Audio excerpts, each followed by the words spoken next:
I'd like to call the meeting to order and stand for the pledge to the flag, please.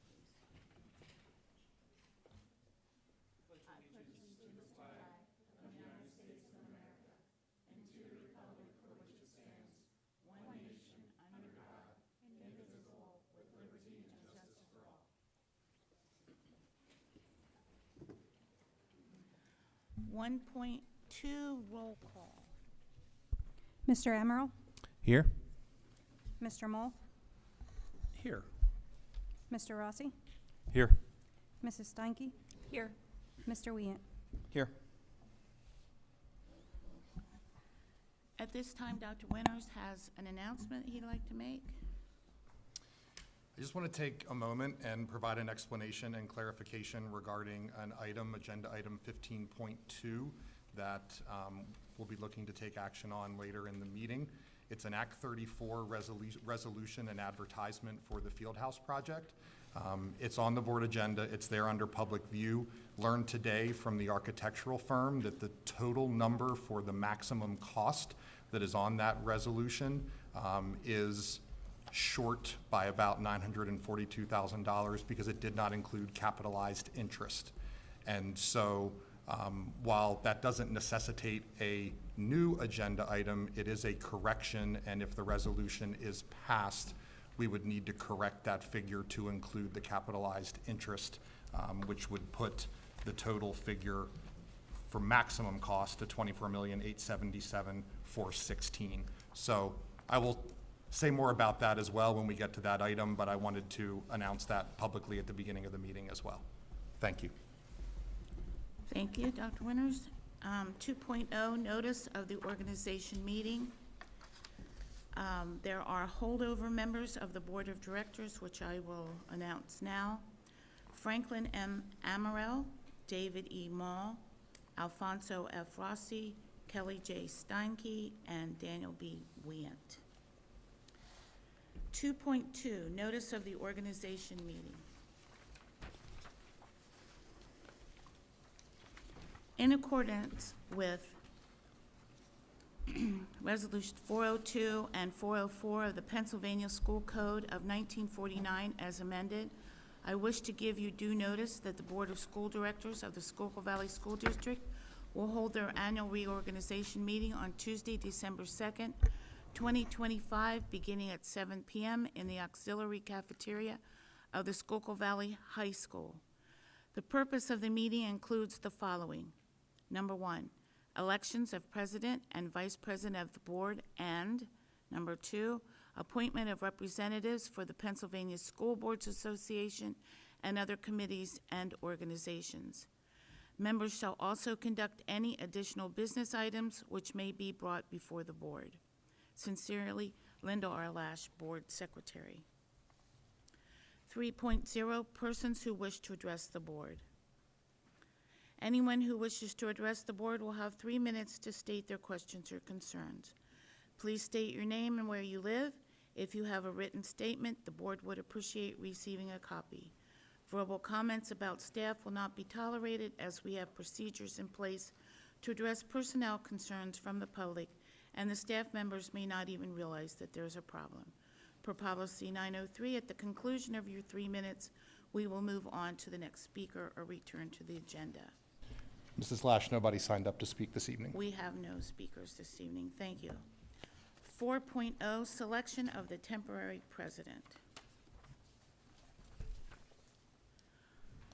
I nominate Frank Amaral. Are there any other nominations for temporary president?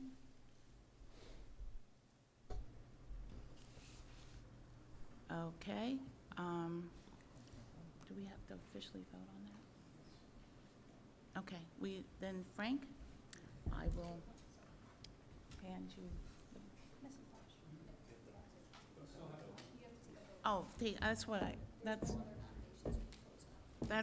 I thought I had to vote on, but I thought you said no.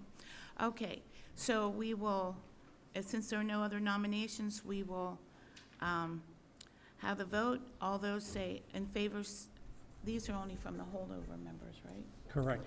Only the holdover members can vote on this, so All those in favor of having Frank as temporary president, say aye. Aye. Aye. Opposed, no?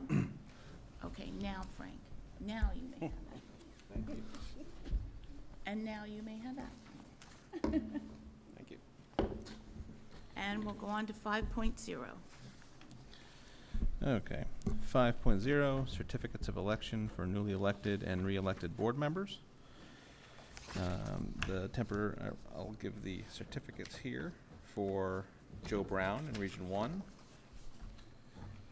Linda Lash in Region 1, Lauren J. Matthews in Region 3, and Carol E. Wient in Region 2.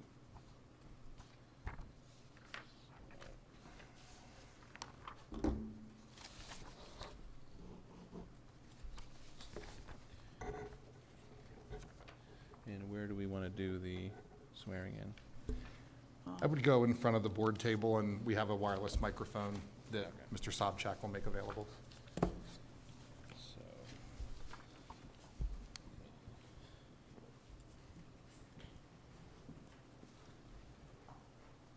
That will also enable, if anybody would like to get pictures, ease of being able to do that.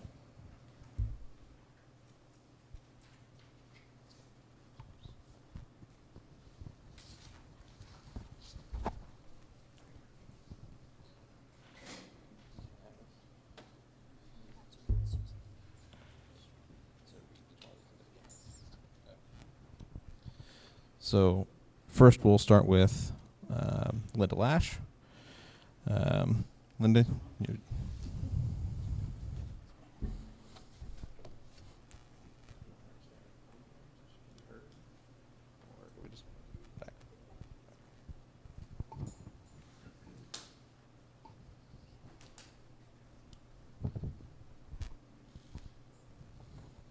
Okay, Linda, I'm going to speak in.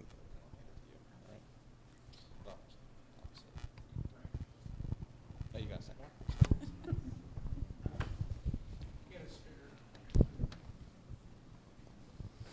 Okay, repeat after me. I, Linda R. Lash, do solemnly swear I, Linda R. Lash, do solemnly swear that I will support, obey, and defend the Constitution of the United States that I will support, obey, and defend the Constitution of the United States and the Constitution of this Commonwealth, and the Constitution of this Commonwealth, and that I will discharge the duties of my office with fidelity. and that I will discharge the duties of my office with fidelity. Okay. Congratulations. Thank you.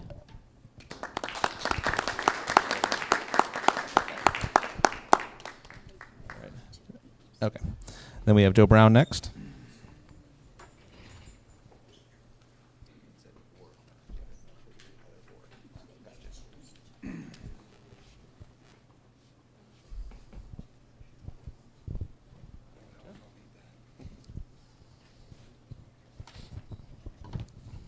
All right, if you could repeat after me, Joe.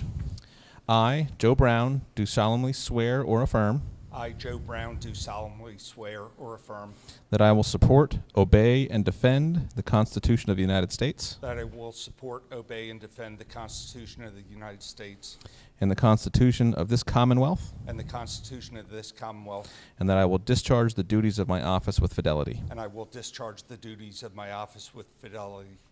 Congratulations. Thank you.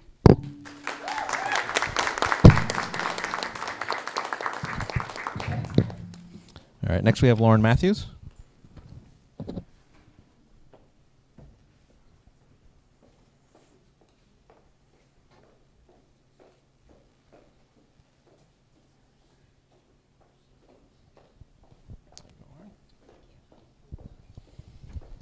All right, repeat after me. I, Lauren J. Matthews, do solemnly swear or affirm I, Lauren J. Matthews, do solemnly swear and affirm that I will support, obey, and defend the Constitution of the United States that I will support, obey, and defend the Constitution of the United States and the Constitution of this Commonwealth, and the Constitution of this Commonwealth, and that I will discharge the duties of my office with fidelity. and I will discharge the office duties with my fidelity.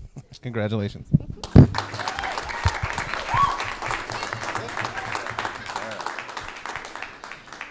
And finally, we have Carol Wient.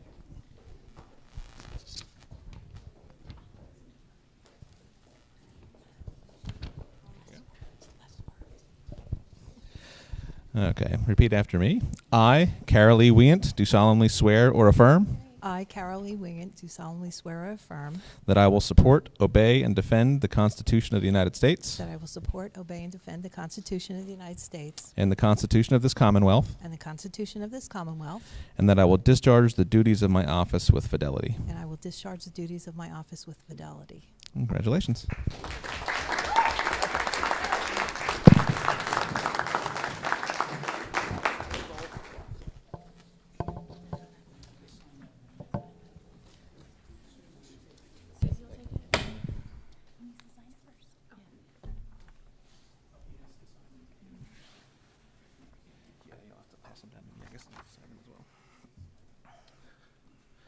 Okay, that was 5.0. All right. 6.0, swearing in of newly elected and re-elected board members. Oh, we already did that. All right, 7.0, list of board members and terms. Our current board members now are Kelly J. Steinke, Region 1. Her term is 2023 to 2027. Joe Brown, Region 1. His term is 2025 to 2029. Linda R. Lash, Region 1. Her term is 2025 to 2029. Franklin M. Amaral, Region 2. Term of 2023 to 2027. Daniel B. Weant, Region 2. Term of 2023 to 2027. Carol E. Weant, Region 2. Term of 2025 to 2029. David E. Mole, Region 3. Term of 2023 to 2027. Alfonso F. Rossi, Region 3. Term of 2023 to 2027. And Lauren J. Matthews, Region 3. Term of 2025 to 2029. All right. Moving on to 8.0, nomination for and election of president. I'll open the floor for nominations for president. I nominate Carol Weant.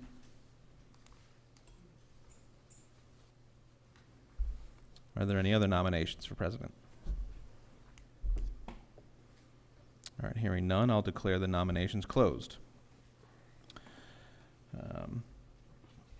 Okay, the presiding, as the nominations are closed and Carol E. Weant is the only candidate nominated, I move for Carol E. Weant's election by acclamation to the position of president. All those in favor, please say aye. Aye. Aye. Opposed?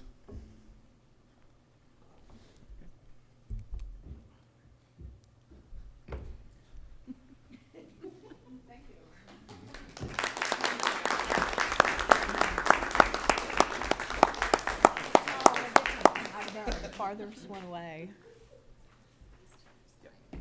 Okay, oh. You- oh.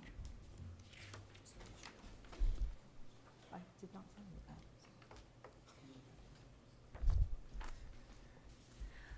that. Okay, I'd just like to say thank you for the opportunity to serve as board president once again, and I look forward to working with everyone as we serve our common goal here of doing what's best for the students at Schuylkill Valley. So I want to just say a few words before we move on with the agenda, just a few words of what I'd like to see going forward. First of all, teachers are the first line of defense in knowing our students. As professionals, they get to know the strengths and weaknesses of the kids and the strengths and weaknesses of the programs used to teach those kids. And that's the first level of the individual classrooms and grade levels. Our principals should be advocating for the support needed in order for our teaching staff and paraprofessionals to be able to effectively do their job while looking at the needs of the entire building. So that's the next level, obviously. Our administrators have an even bigger picture to look at in the realm of their own responsibilities, but ultimately building on the foundation provided at the classroom level and then at the building levels. Then the superintendent obviously has the responsibility of tying all those aspects together and effectively running the district. The key to all this, since it's all building one on another, is effective communication between all parties, which means a willingness to listen to ideas and concerns and a mutual respect between professionals. We are all in this together, and we have one common goal, and we should be able to all work towards that goal. The school board ultimately has a final responsibility in approving policies, staff, and funding to make this all happen. And effective governance by the board is only going to happen if the board understands the process and procedures of what they are governing. And that starts at the very basic level. So we're a small district made up of small communities. The school board should be the biggest advocate of the district, and we are in the community. So when people come up to us and ask questions or voice concerns, we should be able to address those items to end any kind of gossip or rumors that may be out there. If there is transparency, if there is communication, if there is a method to the madness, so to speak, you're not going to have the discord that we've been experiencing the past few years. But that communication, that transparency, that mutual respect, that method to the madness, all must be done at each and every level I just discussed. That's what made Schuylkill Valley work so well in the past and what we can bring back. So we are not here to reinvent the wheel. We are here to put the wheels back on the bus, get everyone who's involved on the same bus, and move that bus forward. Now, may I have a motion for the position of Vice President? I nominate Frank Amaro. Okay. Frank Amarell, are there any other nominations? Oops. Okay, when it appears no one else is going to make any further nominations, there is no need for a motion to close the nomination, and recording secretary tallies the votes. The nominations are closed, and as Frank Amarell is the only candidate nominated, I move for Frank's election by acclamation for the position of Vice President. All those in favor say aye. Aye. Aye. Opposed? Okay, motion carries. Congratulations, Frank.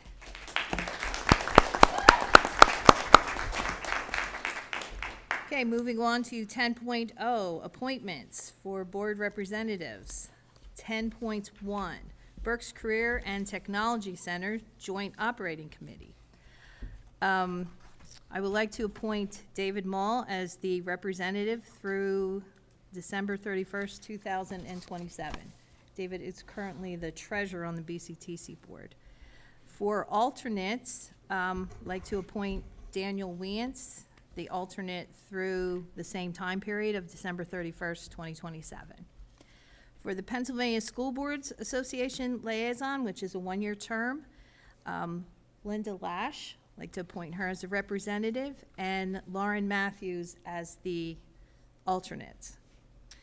For the 10.3 Tax Collection Committee, which is a one-year term, I'd like to appoint Joe Brown as the representative and Kelly Stenke as the alternative, or alternate. 10.4, Berks Vocational School Authority, which is a position that runs from January 1st, 2026 to December 31st, 2030. The person who is currently in that position is Jeffrey Miller. Has he been contacted to see if he would like to continue in that position? Not as of yet, no. Okay. So could you possibly then contact him to see if he would be willing to continue to serve? Sure, I can do that. Okay, thank you. Okay, moving on to continuing appointments. The Berks County Intermediate Unit Board of Representatives, Linda Lash, is in the midst of her term, which will run through June 30th, 2026. Also, I want to make a note that we have this in the minutes that Linda Lash is the board secretary, that she was approved at the May 27th meeting for a 4-year term, which would run to July 1st, 2025 to June 30th, 2029. We could have that noted as a continuing appointment there. Okay, for the board membership committees, these are listed as 2-year terms. For policy, personnel, and public relations, I'd like to appoint Frank Amarell as chairman and Kelly and Lauren and Al would be also on that committee. For Curriculum and Technology, Linda Lash would be the chairman, and it would be Dan, Lauren, and Joe. Is everybody able to write these down?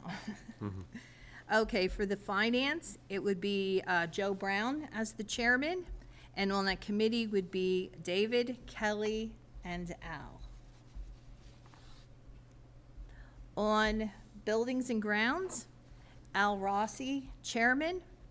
And that would be Dan, Frank, and David. And under Student Services would be Kelly as the chairman, and it would be Linda, Dan, and Joe. Okay. Does anyone have any questions or not liking their committee or any other comments? Is that okay? Okay.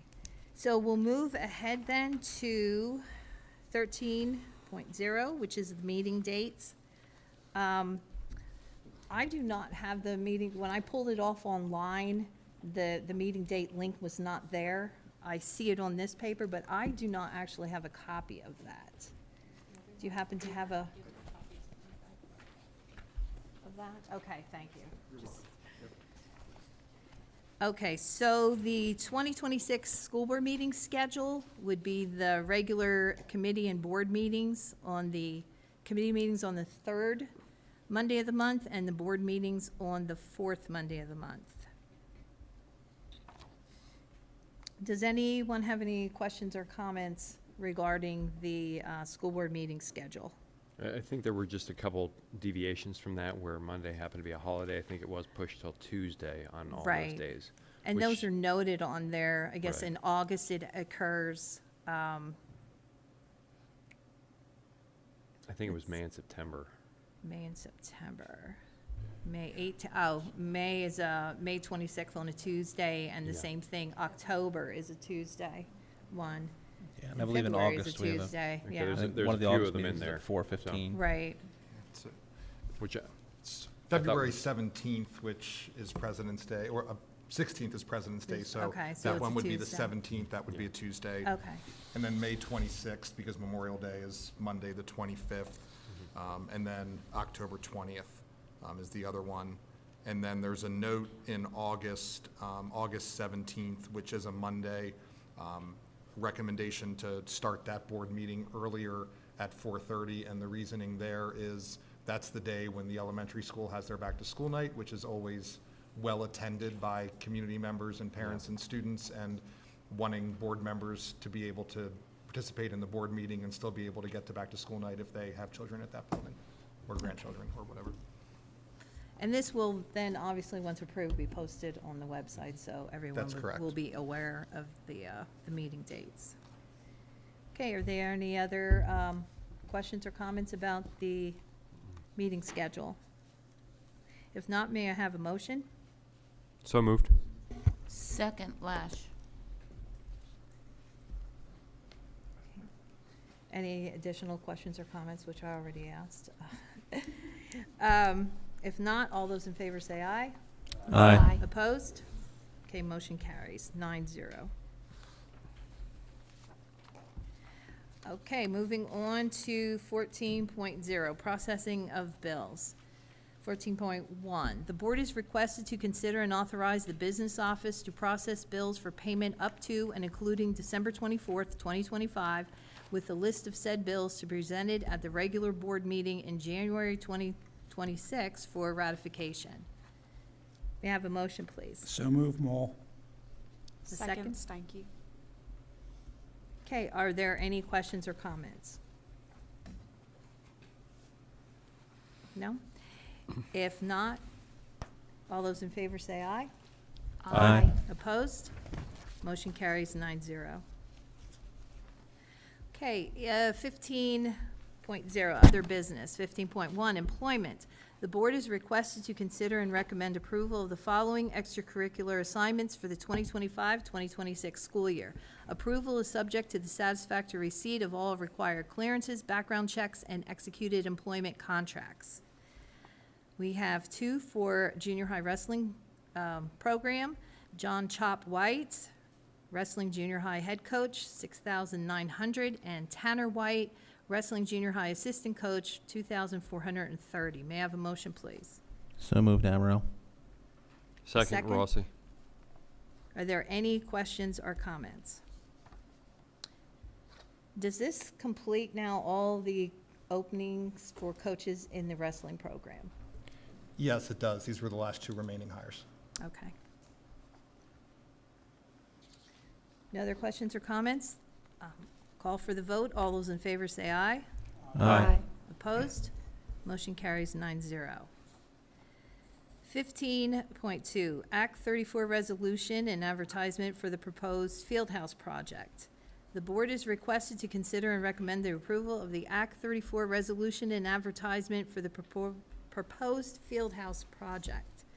I'm assuming I should read this entire act to the public, and also you said the maximum project cost now is $24,877,416. Is Yeah. that correct? That's correct. 24? Right, 24, oh, thousand. Million, yeah, 24 million. 24 million, Yes, correct. yes. I wish it was 24,000. Yeah, that's a little bit different, it's 24,000 to 24 million. Let's do the 24,000 today. 24,000, see what we could get. Okay, I will read this, You do Resolution. not have to read the executive content. excuse me? You would not have to read the executive content. That's not what she's saying. That, no, I Yeah, will be you're reading reading, the act, document. okay. Yeah. I'm reading the actual resolution. Okay. Whereas the Board of School Directors of this school district, Board of School Directors, has determined that an athletic field is required for the use of the students of this school district and has authorized preliminary steps to be taken with regard to this school project consisting of planning, designing, constructing and furnishing a new athletic facility, herein called project. And whereas the Pennsylvania Public School Code of 1949, as amended, including amendments made pursuant to Act 34 of the session of 1973 of the General Assembly, requires inter alia that a public hearing be held prior to the construction, the entering into a contract to construct, or the entering into a contract to lease a new school building or a substantial addition to an existing school building. And whereas, in accordance with the requirements of Act 34 in the school code, a public hearing is required to be held in conjunction with the project. And whereas the school code requires that a notice of such public hearing under Act 34 be advertised at least 20 days prior to such hearing, and that certain information be made available to persons in attendance at such hearing, and that certain financial information be available for inspection by interested citizens during the period of such advertisement. And whereas the Board of School Directors desires to authorize its solicitor, superintendent, director of finance, architect, financial consultant, and others to take certain actions with respect to the project, and whereas the school district wishes to take certain action with respect to the project and to comply with Act 34 and the school code, now therefore be it resolved by the Board of School Directors of the Schuylkill Valley School District, Berks County, Pennsylvania, as follows. 1, the school district hereby authorize a public hearing to be held in accordance with and in compliance with the requirements of Act 34 and the school code in the Schuylkill Valley School District Administrative Boardroom in the high school auxiliary cafeteria located at 929 Lakeshore Drive, Leesport, PA 19533 on Wednesday, January 7th, 2026, beginning at 6 p.m. prevailing time. 2, the Secretary of the Board of School Directors is hereby authorized and directed to advertise the notice of public hearing set forth in Exhibit A, which is attached hereto and made a part hereof in accordance with the requirements hereof and of Act 34 in the school code. 3, the school district hereby authorizes the maximum project cost and maximum building construction costs for the project as follows. Maximum project cost, $24,877,416. The Act 34 maximum building construction cost, $16,819,564. The Board of School Directors hereby authorizes and directs that project descriptions of this project be prepared and hereby directs the superintendent of the school district to make copies of such descriptions of the project available to interested citizens requesting the same at the place and during the reasonable hours stated in the notice of public hearing, after approval thereof by the solicitor of the school district, and also to make such project descriptions available to the public media as required by Act 34, the school code, and the regulations of the Pennsylvania Department of Education. The school district hereby authorize Alicia Luke, Esquire, and the law firm of Fox Rothschild LLPPA, solicitor for the school district, to perform such acts on behalf of the school district as may be necessary in connection with the project. The school district hereby authorizes the architectural firm known as Schrader Group, a Hod Copeland Mock Studio of Conshohocken, Pennsylvania, project architects for the designated project, to perform such acts on behalf of the school district as may be necessary in connection with the project. The school district hereby authorizes the firm of Raymond James Financial Advisors Incorporated of Lancaster, PA, as financial consultant to perform such acts on behalf of the school district as may be necessary in conjunction with the project. This school district further authorizes the engagement of a court stenographer to transcribe the Act 34 proceedings consistent with the intent of this resolution.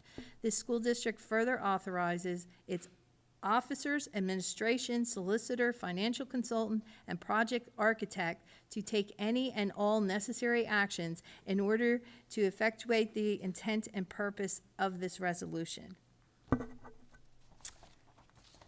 May I have a motion, please? Make a motion. Okay. There's a second? Second, Amaral. Okay. Are there any questions or comments? I do. Okay. It's kind of hard to vote on something that I have no information in front of me on, and I would believe it would be in the best interest of the new members to have this tabled till the next meeting, so it gives us ample time to review what they're asking us to approve. $24 million. Wait a minute, this isn't approval of the cash, this is just to have the It's to public add the meeting for extra money. transparency. But they're adding the extra $900,000. No, we're not. Just to have the public meeting It's to just, present it's just a it. public meeting to present it to the public, to share the plans. Yeah, it's not moving forward with The cost is anything. updated because we're in design, trying to figure out the design, and we got new numbers in for the capitalization. For Right. The financing. This is not an approval of the project by any means. We have not approved the project, we're not approving spending the money. This is a transparency issue to share with the public what we're considering doing, so that we can get their input on it. The vote here is strictly to be transparent and comply with the law that we share with them before we undertake any big building project. This is not an affirmation of the project. A vote yes here does not in any way show your approval or support of the project. It is strictly for the transparency part to comply with the law. But there is a change. There's an additional cost that was added tonight from the original cost. But no cost was ever presented before. Okay. So I just it's- want to make sure when I heard the $900,000 Yeah, number yeah. that was in addition to what Yeah, you're not approving a was change originally order. proposed. Yeah, you're not approving a change order or anything Okay. like that. This is just the transparency piece. Thank you. Yeah, this is Yeah. basically just the preliminary first step to make sure that the public is aware of what is happening with the project. And they're setting the notice that there's a proposal to spend $24 million. Yes. That's Okay. what'll be presented. And that will all be presented at that January 7th meeting. And then Okay. you can actually get input from the public at that time as well. So if the board, takes action to approve the resolution, what will happen is then tomorrow, we get it up, we get the correction made in the document, and then it gets advertised. It has to be advertised for 20 days, and then we can hold the Act 34 hearing, which we'll hold in January on the 7th.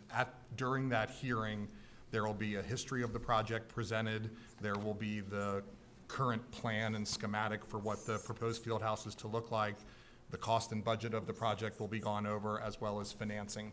And so Schrader Group will be here, who's the architect for the project. Raymond James will be here as well, who's doing the financing. And as Mrs. Weant and both Mr. Rossi mentioned, that evening, there's the opportunity for the public to come and ask questions. And it even, stipulates in the advertisement portion that they can, if there's information they need prior to the meeting, they can reach out to me as acting superintendent for that information. So it truly is about transparency, as Mr. Rossi mentioned. Okay. In the interim, can you make sure that those who don't have the information on the project are provided that? Yeah. Yes, we can do that. All right, thank you. Yeah, there'll be a lot of time for you to take a look at it and kind of wrap your head around what we've been talking about. So. I appreciate it. Yeah. Are there any other questions or concerns? I have to turn my mic. Is there any other questions or concerns? If not, I'll call for the vote. All those in favor say aye. Aye. Opposed? Motion carries 9-0. Next item is 15.3, the Sterling Act Tax Credit. The board is requested to consider and authorize the business office to submit the certification of Sterling Act Tax Credit for the calendar year 2024 prior to the December 15th meeting, required submission date, with the actual amount and certification form to be presented at the committee in January 2026 for ratification. May I have a motion? So moved. Second, Lash. Are there any questions or comments? Could You we might perhaps just have an wanna- explanation You might for the want new to board say members? Sure, what yeah. that is, since it doesn't affect everybody in the district. So the district has to submit the Sterling Act tax credit every year by December 15th. And part of what goes into that credit are Philadelphia wages for individuals that work. That information in that area, that information comes to us from Berks EIT. And typically, we get that information around November 30th or December 1st. It has not come in yet. We've reached out to Berks EIT, but we don't have that information yet. So normally, it would be an approval, and we'd be able to list an amount here in terms of what that figure is. We don't have that amount yet, so this is really an authorization approval, basically authorizing Kristen Wallace to go ahead and submit it so that we meet the PDE deadline of December 15th. And then when we come back in January, we'll have the exact number, and the board can ratify that number in the actual Sterling credit document that is submitted to PDE.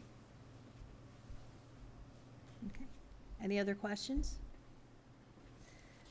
Not, I'll call for the vote. All those in favor say aye. Aye. Opposed? Motion carries 9-0. Okay, moving to good of the order. I have a couple items this evening that I'd like to present to the board. The first is in regard to the superintendent search, which obviously is something we're going to have to be working on in the near future here. So what I would like to do is I'll have start passing these out. I have packets for everyone on the board here.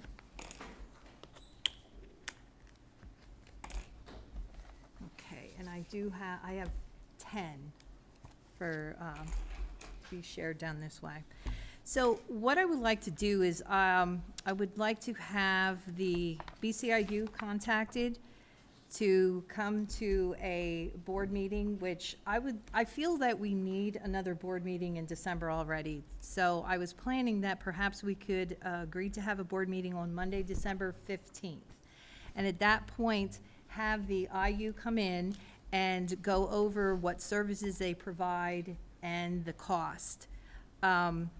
This would be for like informational reasons. I know there's some board members that maybe would not like to have an outside group come in, but majority of the board has not been involved in this process. So it would be good just to hear what the IU has to say, whether or not we go with the IU.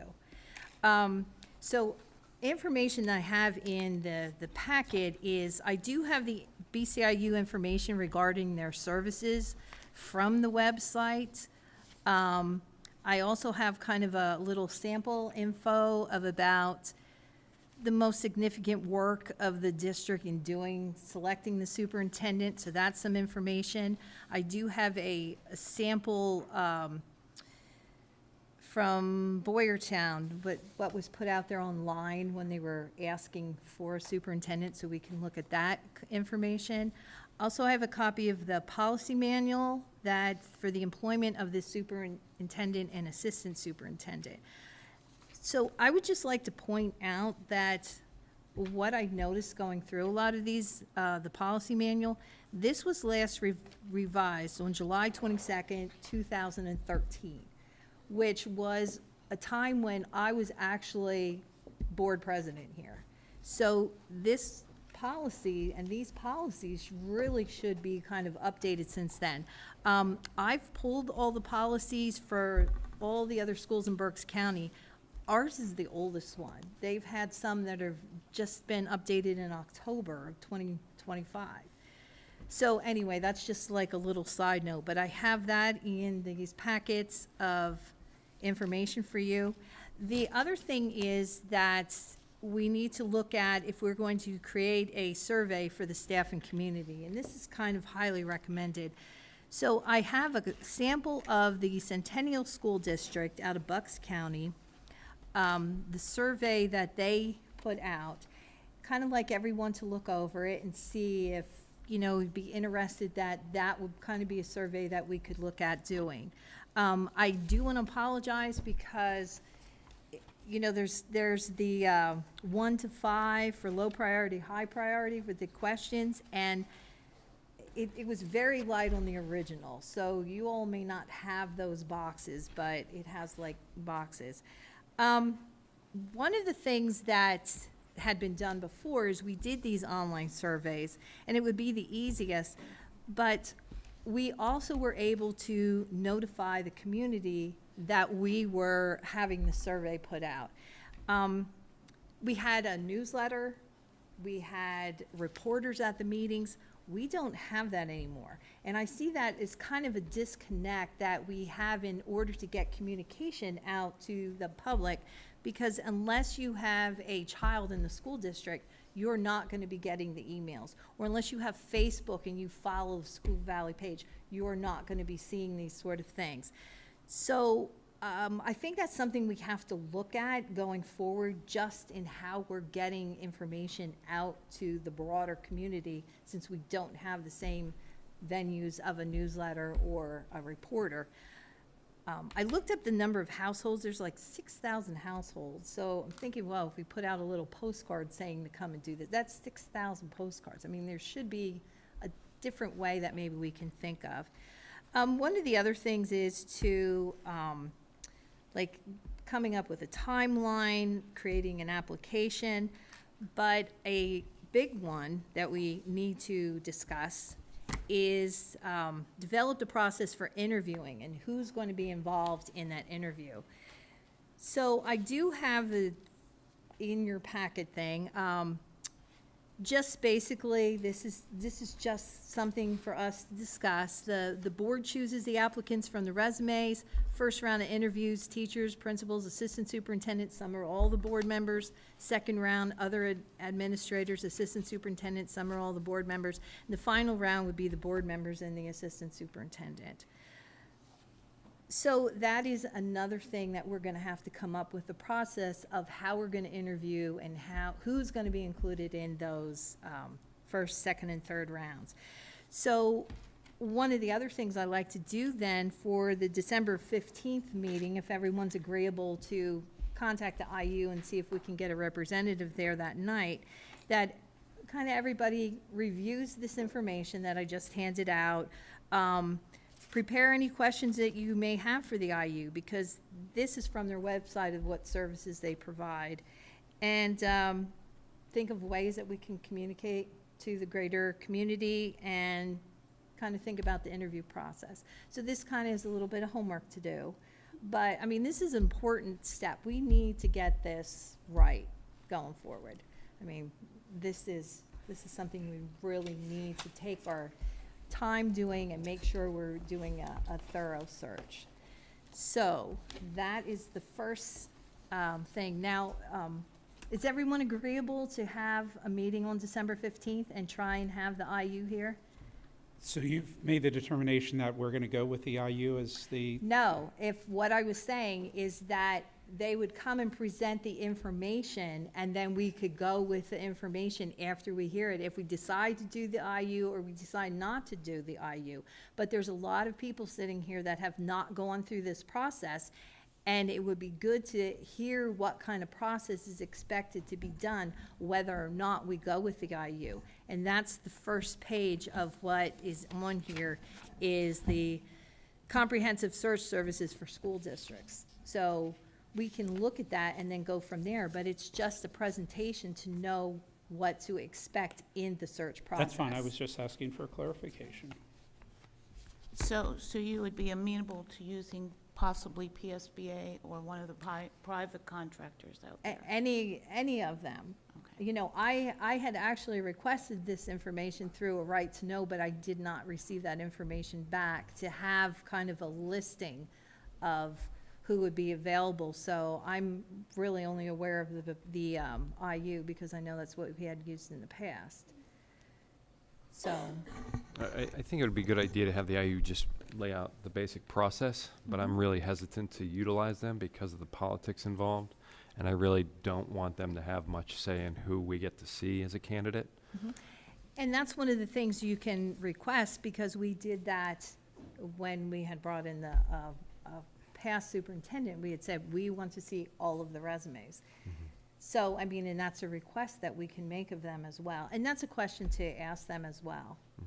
So, and Dr. Winters, do you have a list of the other, I mean, when I had filed that right to know, they had added the 30 days to it, so I will not only get that until December 4th, but this is one of the reasons why I would have liked to have it by now. But do you know of other search groups besides the IU that we could perhaps talk to as well?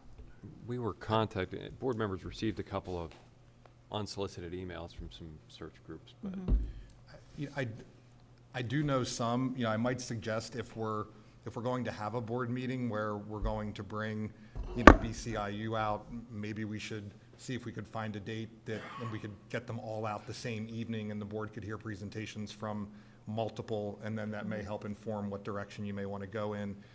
Organizationally, as Mrs. Lash said, the Pennsylvania School Boards Association, I do know, does superintendent searches.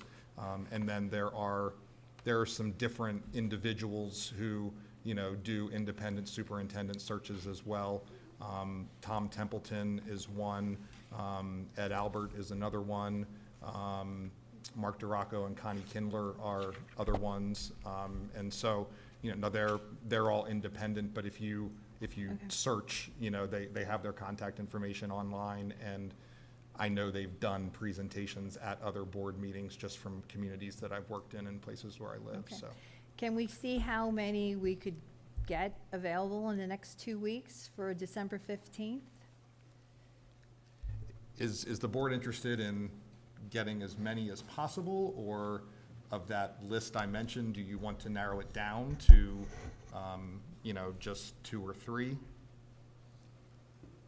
this feels more like it moved on from an informational session to having them all give us a spiel and finding a vendor. Well, I think it's good for the new board members to understand what the process is that we're going to have to go through with this.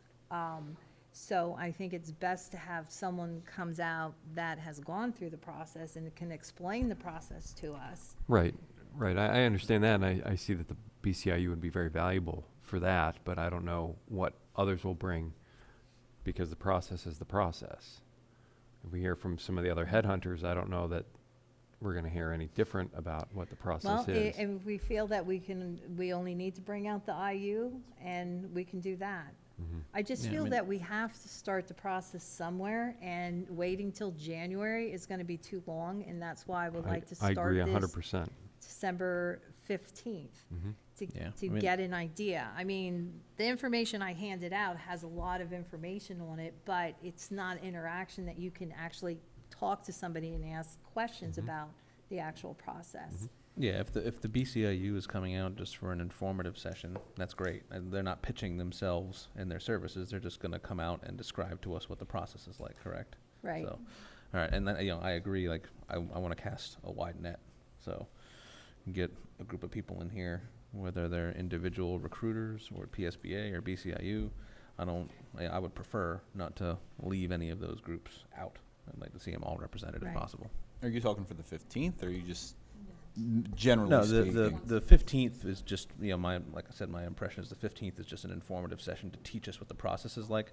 I don't personally feel we need all those people to come in here and basically tell us the same thing over and over again, and they're all each going to try and make their pitches.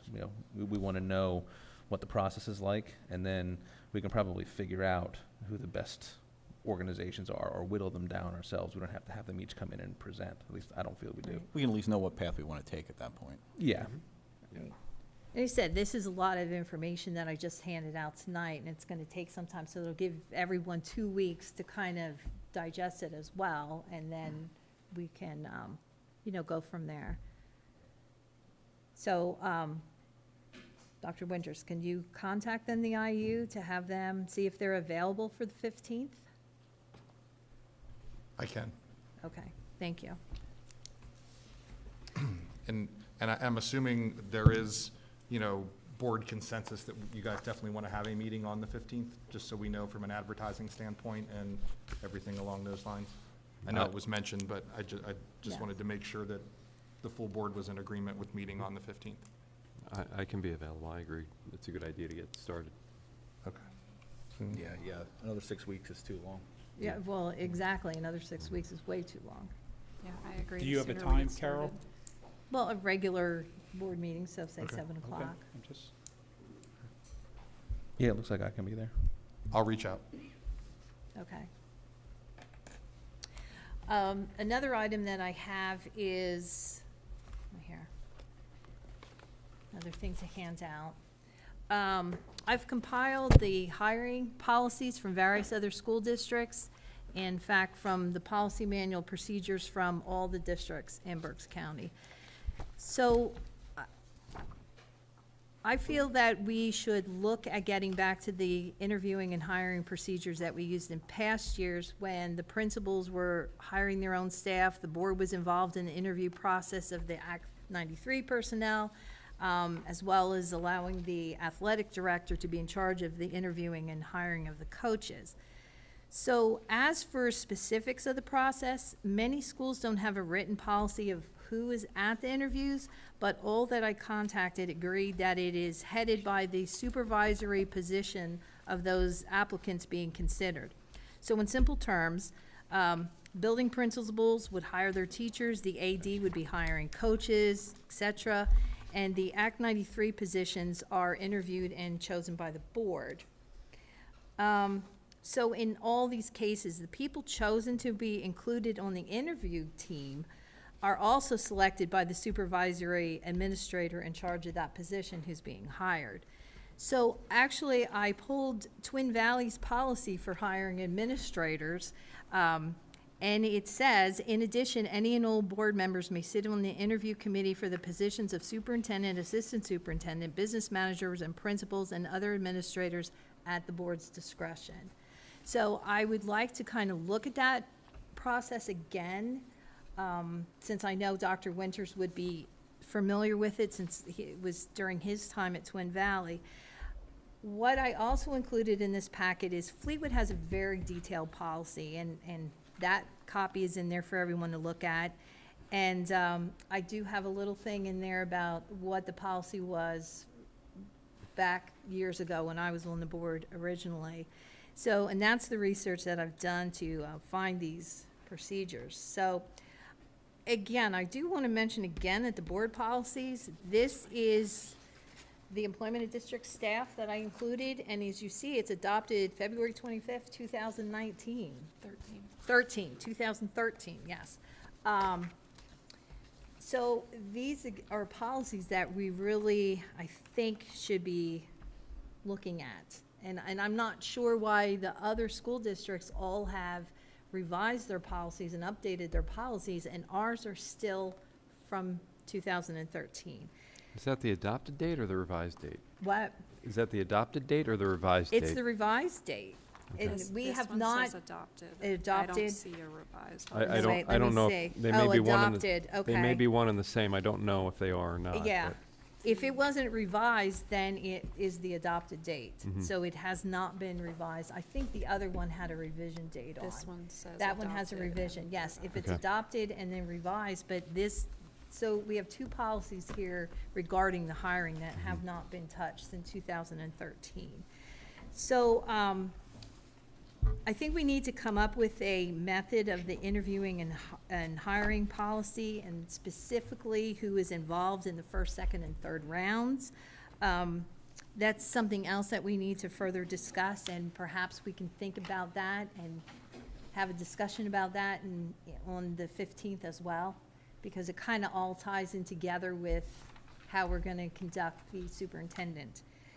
We also need to talk to the teachers union. I know at some points they're involved in the first and second rounds, and, you know, that's another aspect that we're gonna have to look Yeah, at. I think they're currently involved in the second round, Right, is how it was set up recently. right. But I think one of my questions is like the board's involvement in Act 93.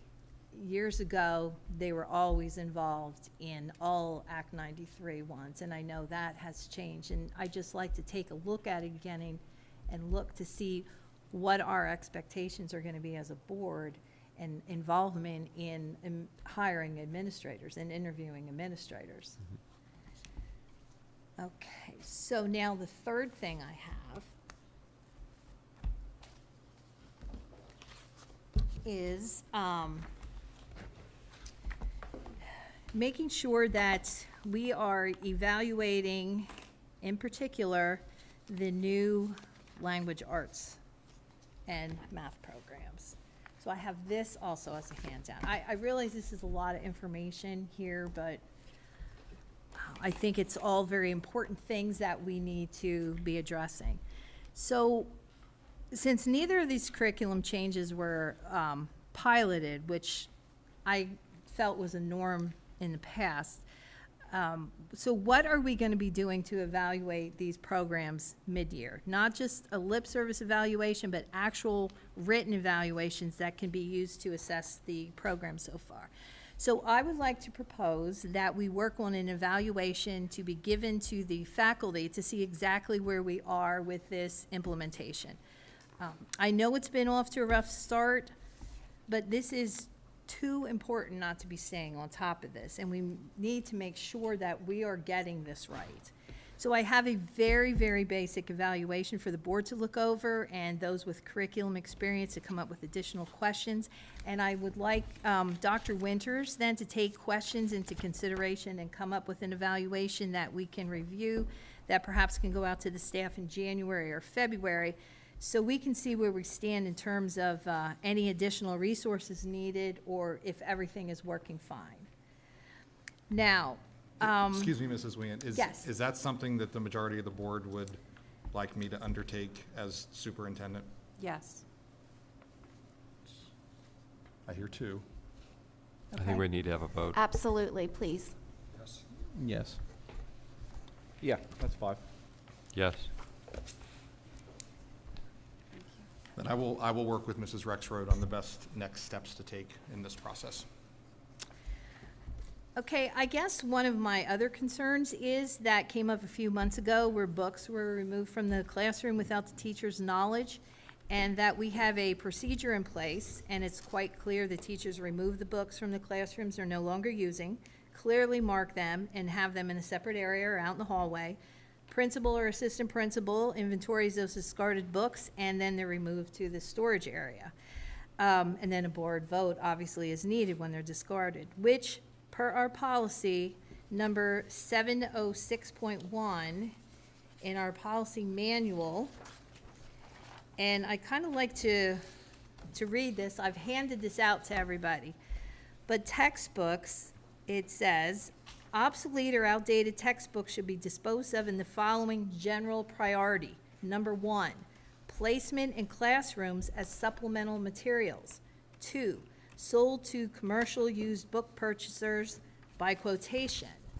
3, sold to private schools by quotation. 4, donated to charitable organizations. 5, given to students as supplemental materials at home, and 6, discarded. So as you can see, discarded is the bottom one. That's number 6. The first is placement in classrooms as supplemental material. So we had materials removed from classrooms, including personal books that were not selected to be removed by teachers, who are the ones who know what is needed for the instruction. And then it was kind of presented as no one knows how this happened. This concerns me because someone does know what happens, someone should be accountable, and those books didn't make it into the dumpster by themselves. So, and then when this issue was brought up in public about the missing materials, the board said those supplemental materials would be replaced. So my question is, and I think we'll only find out by directly asking the staff, is were those items replaced? So again, this is further homework that I think we need to do. We need to find this out. This curriculum is so important. Obviously, this is what we're here for. And we need to make sure that all the resources are being provided to make sure this curriculum is going to be successfully implemented. And that's why I would like to see kind of this mid-year review to see what we need to do, what materials we may still need, what additional training we may still need in order to make this successful. We cannot get this wrong. We cannot. So that's why with the evaluation, you know, to give to the staff, to hear directly from them, because as I said, they are our front line. They are the ones that are implementing it and dealing with the kids, and it'd be good to actually hear from them to see what they feel is going on in ways we can help.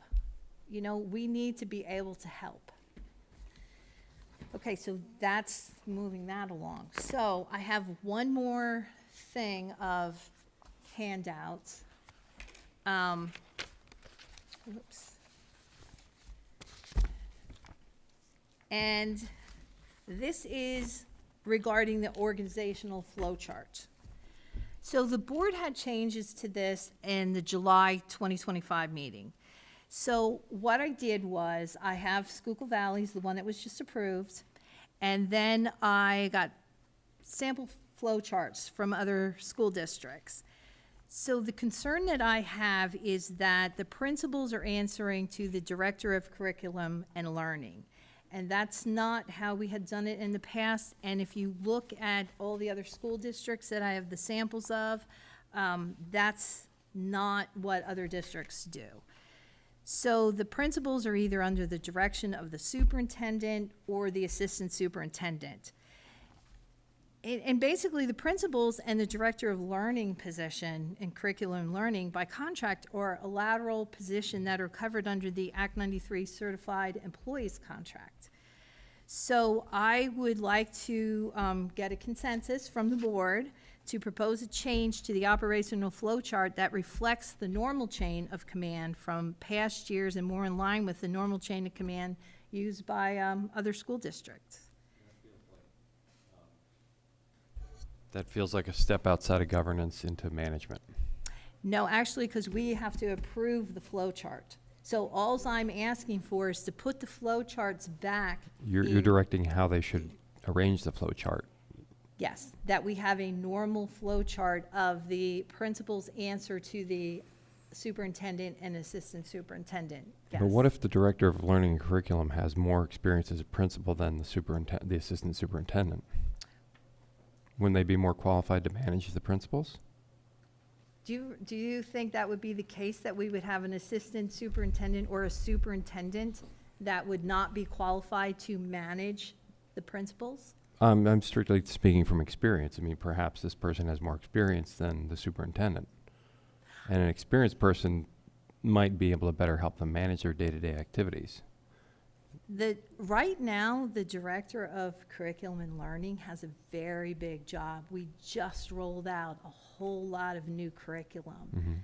I would find it difficult that would even be something to be added to that particular position when there's so much going on with what we're doing curriculum-wise. Well, that may be the case, but the primary argument I keep hearing, I've heard from you and from other people, is that it's because they're under the same contract, and that's just an administrative thing. I mean, you can put them under a different contract, and that magically fixes whether or not they can be the manager, just because they're not in that Act 93 contract again.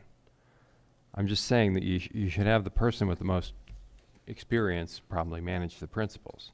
I don't know who that is, but The person with the most experience should be our superintendent and our assistant superintendent.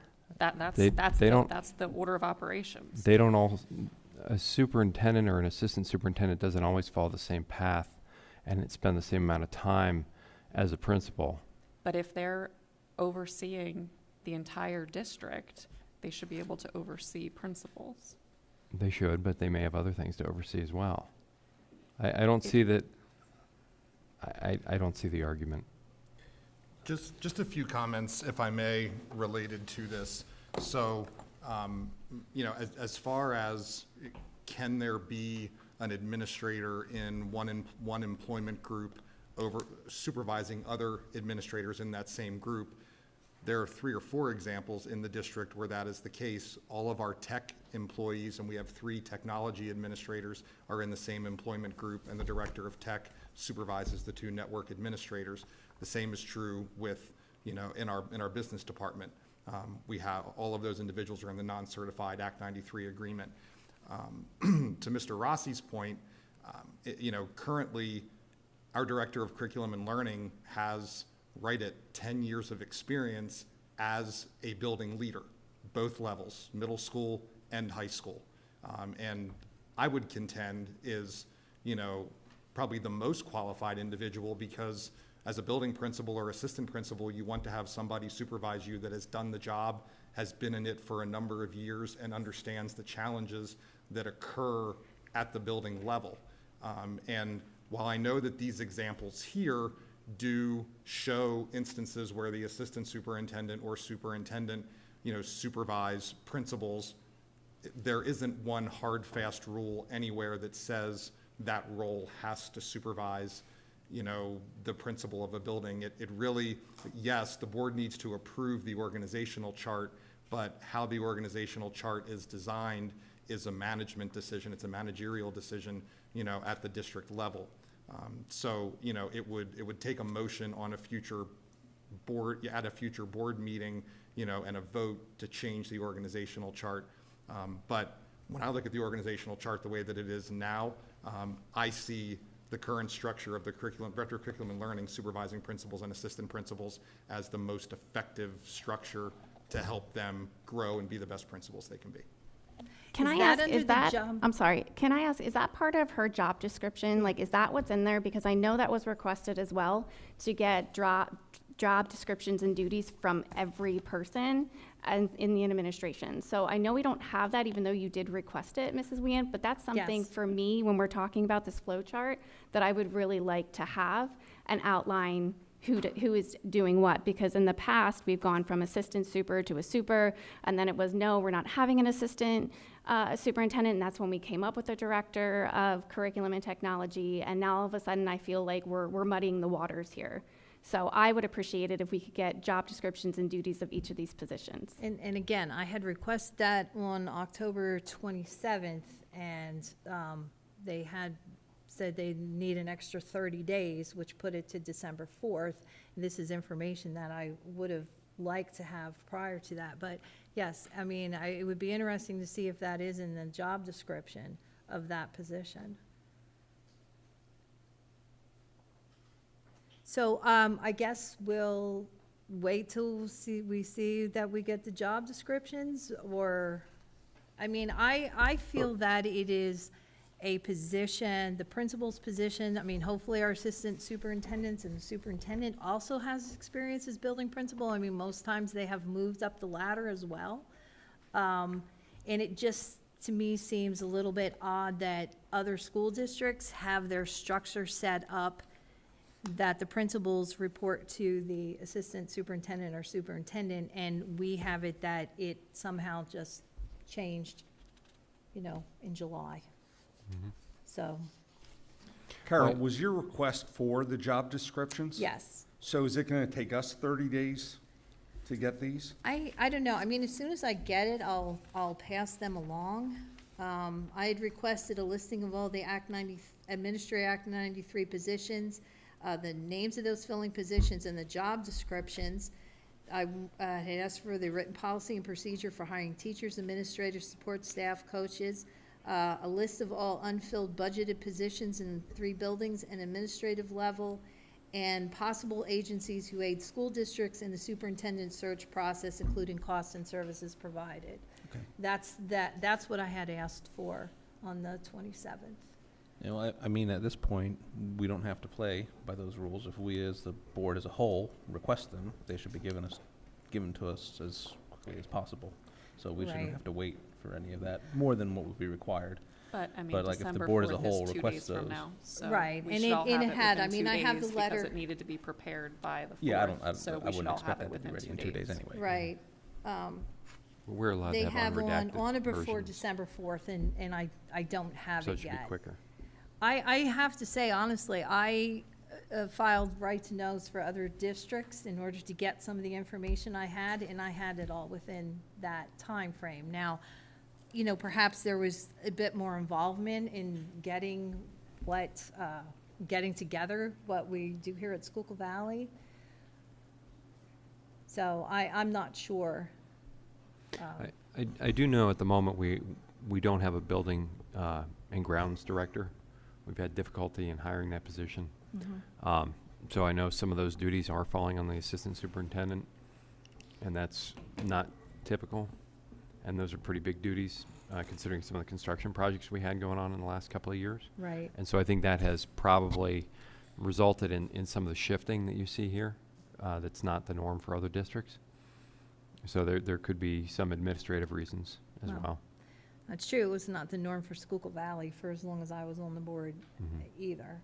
I mean, the building principals should be going to I feel strongly that they should be under the jurisdiction, so to speak, of the assistant superintendent or superintendent. Yeah, I think there's So- also a desire to develop your staff and give them opportunities for management. And I think maybe that's part of what this resulted in as well. So, well, I think we're here to provide a common sense type, you know, building on the foundation. And, I mean, is there any kind of consensus that we look at the organizational flow chart? I'd like to see one going back 6 years of all the changes that have been made and the reasons why those changes have been made and why there was a sense of urgency to restructure this between the primary election and the general election in July, when it could have waited till the new board came on to look at how they want the district to lay out. There's not a conspiracy, you have to understand. It's not a But conspiracy. this board also has to take action. We can't just say, hey, we're gonna wait 6 months. We did wait for the new board to come on, so we didn't start a superintendent search. Right. For the sole purpose, because whatever we would have picked before the new board came on, what could have been dismissive of, even though we could have found the perfect candidate, because we didn't wait for the other candidates who were elected to come on, that we said, hey, we would wait to get the new board members to be a part of the process. So Right. we did wait for that, but on certain things, you cannot wait. You have to continue governance, not management of what's going on. And again, I 100% understand that, but all I'm saying is we have put into place something that other school districts don't have Right. this type of echelon. So And does that that's make what it I wrong? just- Does that make it wrong that we're unique? No, it makes you question why Okay. that we have it that way. And that's all I'm saying is we need to, I feel that we should be looking at this to find out like why the principals do not have to report directly to the assistant superintendent or the superintendent, which has been the norm. And to Carol's point, we need to see the job description to see if it's even listed in the job description that that position should be overseeing those principals. So Yeah. if it's not in there, then we have to determine, do we want to reevaluate that job description and add that? Or do we want to make the change to the organizational chart and put it back to the way it was because that's how the job description is laid out? So as a board, that's what we're to do. We're to look at the policies, we're to look at the, job descriptions and duties and go from there. Okay, so I guess we'll just kind of table discussion on this until we find out, then we get copies of the job descriptions, which hopefully I will have by December 4th, so we will have them for December 15th. And just to Joe's, I don't know that we even had a well-defined organizational chart 6 years ago. So a well-defined one is something we need to look at, and we finally got one. And so if we need to make adjustments or corrections, that's great. But we haven't always, as a district, even had this or definitive job descriptions. So it's time for us to use what we have and make sure we have those things going forward. But, so. And I We- appreciate that. That's all I'm saying is I'd like to, did we have something in the past historically and there was a need to update that? That's all I want to look at along with the job descriptions to Yeah. make sure they flow. So if there wasn't a comprehensive one and one was made for whatever reason, then I'm fine with that, but I'd like to see that. It's kind of a typical thing now that superintendents do. And like your other organizations, like the IU now has one. So I don't know about the VOTEC, whether they have been using one since you've been on I the mean, board or we can not, look into it, but we may not want to make changes until the new superintendent comes in, Well, because we don't want the staff to suffer whiplash from changing roles twice in 6 months if we can avoid it. but I would use that same argument that reasoning should have been used when the former superintendent changed it in July to say, hey, how about we wait till the new superintendent comes as well? We weren't losing her yet when this change In was made. July, she knew she was leaving in July. She knew at that point that she was going to be leaving by the time you had voted on this. When did we get that announcement? If that's true, that's news to any of us that have been here, because as a district, we did not find that information out until well into August. Yeah. Okay, August, so this is the end of July and August, so I would assume that she knew she was leaving prior to this organizational chart, correct? I have think no idea. So, I have no idea, and I don't know that it makes a material difference. well, it does if we're gonna say we wanna wait to a new superintendent, then we probably and- should have and- waited on that as well. Well, and if she made these changes, maybe she was setting the district up to be able to operate until a new superintendent was found by spreading out the spreading out the duties. We know job descriptions because everybody who's hired has Right. a job description, so we've had those for years. Right, and I agree. And We I should look. actually do remember some sort of organizational flow charts from the past as well. I mean, I Yeah, don't and think it's I- totally brand new here, but, Yeah, I've seen 4 superintendents, and Kathy was the first one that put flowcharts in front of us with organizational information. So, but I mean, I'm all for digging into it and looking at it. But again, the superintendent kind of gets to set up their staff the way they would like, the way they feel is best to operate the district. And so, and our people have changed so much over the last couple of years. Maybe if we can skip one bout of change and just kind of hold down the fort until we get somebody in here to run it, maybe it would be wise. I think the only other piece that I would just like to add related to this discussion is that when somebody's in the role of superintendent, and I've been in that role previously, as all of you know, is that one of the things superintendents always look at is they look at their team, they look at the administrators they have, and they look at in what positions can they be in to maximize their strengths and to be as successful as they possibly can be. I've worked with lots of administrators in lots of places throughout my career, and I can tell you that the team that is here right now that is in place is an incredibly strong team, and they were placed in the positions that they were placed in and organized as they were in the organizational chart because there was a belief, top leadership at the time, that those individuals could be most effective using their skills in those positions. And while the board can certainly dig into the organization chart, and if there is, a desire to want to change it, the board has the authority to do that. I would just suggest that as part of that process, you just look at all of those positions and understand that there was reasoning behind everything being done, and it was not an arbitrary decision. It was so that those individuals could be most successful using their skills to benefit the district, which ultimately benefits our kids.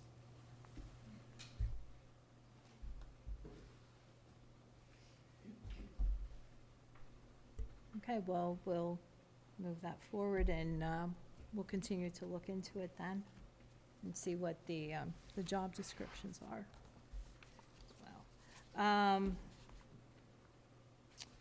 Okay, moving on to, continuing on good of the order. It came up, and I think, Al, you had mentioned this, to look into the paraprofessional issues, and also that the needed special education at the Yes. elementary school. So wanted to make sure, where is the update on that, on those positions? And is there an issue that we need to look at in order to bring in more people, or to increase the salary, or what do we need to do to make that happen? Since, that's kind of been a consistent thing that we're not filling those positions.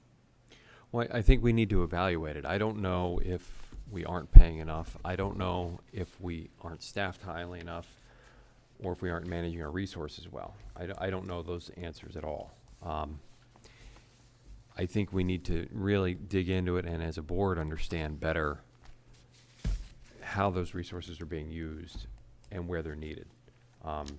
I think that most of the paraprofessionals are tied to IEPs, if I'm not mistaken. And so, I don't want to see folks, languishing in the back of a classroom when they could be utilized somewhere else, because I've heard of that happening as well. Yeah. I know a lot of our paraprofessionals work really hard and they're really good at their jobs. And if we don't have enough, I would like to know that. But I don't know one way or the other where we stand. And it's always been a little bit of a mystery, and I'd like to just learn a little bit more. Mm-hmm. I think salaries have changed much more quickly than our review has changed, though. And so we probably do need to look at that. The BCIU does an annual administrator all position survey that's done across the county, where they gather all of that data in terms of what school districts pay teachers, paras, administrators, even all the way up to superintendent. And I believe it comes out in January at some point. I don't know the exact date off the top of my head, but I can get it. When that survey is made available, I'll share it with the board, and then you guys will at least be able to look at some numbers, comparatively speaking, across Berks County, to see.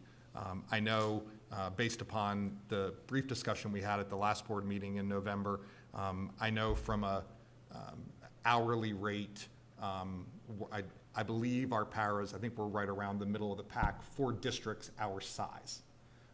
So, compared to other districts that are in that 2,000 student range. But as far as where in that range, I don't know, and I won't know till that survey comes out. So- Just something that I was made aware of, a parent in our district would love to be a para in our district, but she went to another Berks County district because they were providing benefits and we don't. So it may be something that we need to evaluate. It's been a couple years since we did our support staff salary, so probably policy and personnel could look at that again, since that would be their subject to look at. And we were given a briefing this summer about what paras we had available and where they were assigned. And I remember that clearly. And at the time, all those kiddos that needed a para had them. I don't know that we had extras to go into classrooms to be used for that, but when you don't have the applicants to be a para, that can be a drawback too. So it's probably time to review the para pay scale again. And when we did that before, we knew that the rudders and all that were paying much more, but we weren't prepared to give our paras $20 an hour at that time. So it might be something we want to look at again. And I will add as well that the non-certified employee compensation plan that the para-educators fall under, actually the current plan expires at the end of June in 2026. So the Policy, Personnel, and Public Relations Committee will need to, we have to start probably soon in January going through that process of what we want the next compensation plan to look like for that group. And if you wanted to make any changes in terms of salary, benefits, or hourly rate rather, benefits, et cetera, that would be the time to do it, those initial discussions in committee, and then going from there, because that's one we'll have to look at, because June will be here quick. That'll be perfect. Has there been any investigation into providing an emotional support classroom at the middle school? We have not had any formal discussions about it. That what I can just share from experience is one of the challenges with emotional support classrooms, regardless of level, is finding a teacher who's committed to work with that student population for an extended period, for multiple years. That population is very high need. The behavior can be high need, and other districts that I've worked in where we've had emotional support classrooms, in our buildings, the turnover rate for teachers has been very high, because somebody maybe out of college with a special ed cert, oh, absolutely, yeah, I'll take it, I want to get a special, and then they do it for a year, and then they want to be in learning support, or they want to move to regular ed. And the challenge that presents is that for that emotional support population, predictability is extremely important. Having a familiar face, familiar paras that they see every day, that keep them on a routine and keep them in schedule. And so we can certainly have a conversation about it. I'm just kind of sharing anecdotally what my experiences have been other places with emotional support classrooms. Except those students, if they don't have that classroom to go to, then they are in the regular classrooms, and then the classroom teacher has to deal with all those things that you've talked about, that if it was a place that they could go, to get some help or just have some downtime, now the classroom teacher is handling all of that, correct? They are. That is part of a larger belief, though, of wanting all of our students that have IEPs to, have as many common experiences with their regular education peers, so that when they graduate, they graduate and, are ready to enter the next phase, whether that's workforce, post-secondary. It really helps ensure that special education doesn't just simply become a destination where, students that may be challenging to discipline are getting, sent somewhere. So there are definitely pros and cons to both. I understand where you're coming from with that, Mrs. Wien. And like I said, we can certainly, look at it further at the district level if that's what the board would like us to do. It's always that fight between inclusion and exclusion of what's the best fit for that student and what's the best fit and impact across everything else. So I don't think there's a set. It probably ties into the need for paras as well. Exactly, It's- that's it's a one what I was big- gonna say. And we're talking about emotional support type situations. Yeah, it's one big global Not issue. just this special education type thing. This is a very specific, unique type of issue that occurs. So I think it would be worth looking into. But again, It'd probably be worth hearing from the middle school principal to see what his thoughts were as well. Right, again, then we have a brand-new principal, though. So, Can I just piggyback off on that real quick? I know our teachers would be more than happy to accommodate those kids in the classroom, but we're sending them into those classrooms with those teachers not having any professional development on like de-escalation or anything else like that.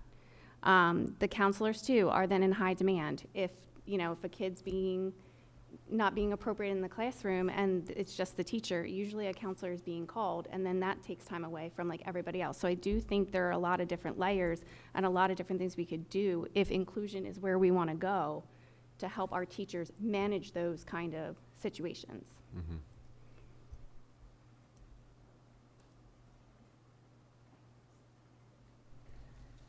so that's something we'll continue to think about and kind of keep track of and see how it's going. But I think it's definitely something that we need to address, and it sounds like there's enough support to address that kind of thing. Mm-hmm. And can we look to address that too at the elementary level as well? Yeah, I think we add something that should be addressed at all levels. Yeah, district-wide.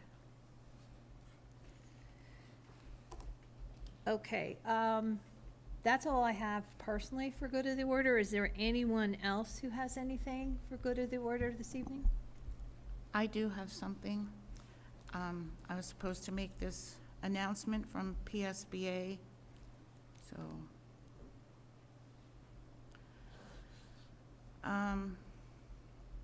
It's called Future Ready Board Start Here, AI Learning Opportunities. AI is changing education and you can help your board prepare. This is from the school board secretaries. Encourage your school directors to enroll in the free AI symposium on December 11th, then go deeper with the foundational AI certificate program, and cohorts are available in January and April. On the 11th, the PSBA Institute for a free virtual symposium exploring the real-world integration of artificial intelligence in K through 12 schools. The implementation era provides a roadmap for AI integration in the classroom, featuring insights from industry leaders who are guiding implementation with purpose and care. Whether you're just beginning your AI journey or managing systemic change in your district, this event equips you with the tools, strategy, and inspiration to lead confidentially. It includes school leaders and representatives from the Southern Regional Educational Board, School AI, AI EDU, Millersville University, and more. It starts at 8:30 in the morning and it ends at 12:30 in afternoon. And you can register now through the PSBA. I have already registered because I can give that time, but it is a four-hour morning. So if there's anybody that would like to do that, you go into my PSBA and you can register for that. Thank you. I would also just like to mention, I think many in our community are aware of the event happening on December 13th, a very Riley Christmas. It's at Union Fire Company. It's at 4 o'clock to 10 o'clock in the afternoon, with proceeds to benefit the Riley Resniak Supplemental Needs Trust. And I have a phone call tomorrow with one of the people facilitating it, and Schuylkill Valley is going to do what we can as a district to help support, that event. But, I know a number of folks are aware of that, and I would just encourage folks, if you're able to stop by. I know that family and Riley in particular will appreciate it. Plus, the Winter Festival is Sunday. That's correct, At- 4 o'clock, at- right here. Here, Yep. yeah. Okay. And we have this year over 50 crafters and vendors that are going to be here in addition to last year. And shout out to Mrs. Trumbore, who's in the audience, and also Mrs. Manzer for their hard work in getting that set up. I would like to bring up the pool at the middle school. I noticed on the previous board meeting that the head custodian who is in charge of water testing will be out on medical leave from December until March, which is prime swim season. As a parent, I would like and as a board member, I would like Kyle Campbell to be a part of getting him trained as to how to test the water, how to make sure the UV lights are working, how to make sure the ventilation, because our swimmers are coming out coughing. They smell to high heaven of chlorine. And now that we have approximately 150 youth swimmers using that pool every night, I really think it would be beneficial to have someone else be trained and be able to test the water for our kids. So as a district, because we have a pool, we have to have a certified pool operator. There is a formal training that happens. It's an initial course, and then the pool operator piece is an addition. Mr. Yeager went through that training. Since we know we're not going to have him for a period of time, we do have another member of our Buildings and Grounds team that is going through that training and will have the certification needed to be able to manage the pool and to make sure that those things are taken care of. I know you mentioned the UV light, Mrs. Matthews. We actually had that serviced not long ago. The board approved mainline pools to come in and spend about $6,000 to do all the repairs that were needed so that the light was functioning the way it was supposed to. And, you know, we got confirmation from, you know, the contractor that did that work that the UV light is working as it is supposed to. And that's an annual thing that they'll come every year, you know, because the light needs those necessary updates annually. So that's already on the schedule, you know, year to year, and we absolutely want to make sure that the pool is operating as it needs to. Schuylkill Valley has a long history of very successful swimming and diving programs here, and, you know, we certainly want our students to continue to experience that success.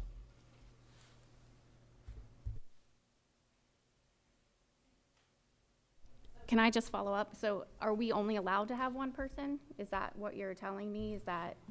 You can have as many individuals, you know, as you would like to have, you know, as a district. One of the things related to that is that there could be a need for the pool any time of day, you know, morning, afternoon, weekends. You know, currently Mr. Yeager comes in every single Sunday and does a pool check. You know, that's part of his weekly, you know, routine. So that's why we've always had Buildings and Grounds individuals be the certified pool operator, because their schedule is such that they have the flexibility to be able to be here, you know, and do that. I don't know if the district has ever had a swimming and diving coach serve as certified pool operator. Again, that would be, you know, something that if the board's interested in doing that, and that's something Coach Campbell wants to get certified to do, you know, I guess we could look into that. I personally believe our Buildings and Grounds department is more than up to the task to be able to handle it, though. Just out of curiosity, is there a cost associated with that training to become certified for that? And if there is it significant? There is. It's not super significant. It's a few $100s, I believe. Okay, so if we did want to expand it, it's not like we're going to break the bank to get some extra people certified. That's correct. Not saying that I would support that, but just in And, general. you know, one of the things that, you know, we know that cross-training of our Buildings and Grounds employees is very important. And, you know, while right now our priority has been to make sure that we have somebody ready to go for this leave that is upcoming, we've also had conversations about, you know, we've had some new members join our Buildings and Grounds team over the past several months, and about potentially getting one or both of those individuals, you know, trained as well, just so that we have multiple people in the district in case somebody's sick or somebody could fill in, that kind of thing. Okay, thank you.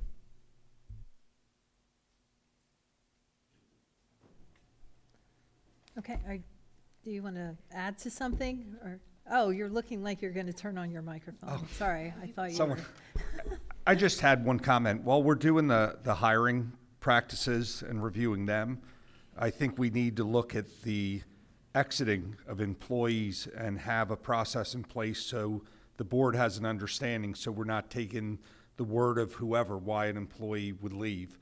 I think the biggest issue anyone has in the workplace is recruitment and retention.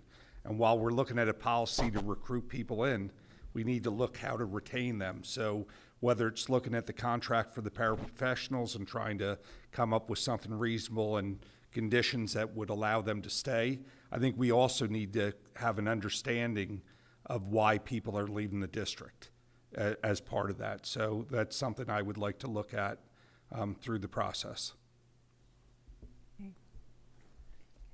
Is there anyone else who has any items they'd like to bring up under good of the order? This is not under good of the order, but I want to clarify that for item 10, we didn't take a vote on these appointments, and we should be taking a vote on those. And she could consolidate all of them together, Yes, right, for one yes. vote? You can Okay. just make a motion to approve the nominations or the proposals that were already identified in 10.1 through Okay. 10.4. And then there doesn't need to be a second. We'll ask if there's any comment or question, and then there can be a vote. Okay, may I have a motion to approve 10.1, 10.2, 10.3, and 10.4? I'll make a second. Second? Any questions or comments? If not, all those in favor say aye. Aye. Opposed? Motion carries. Anything else?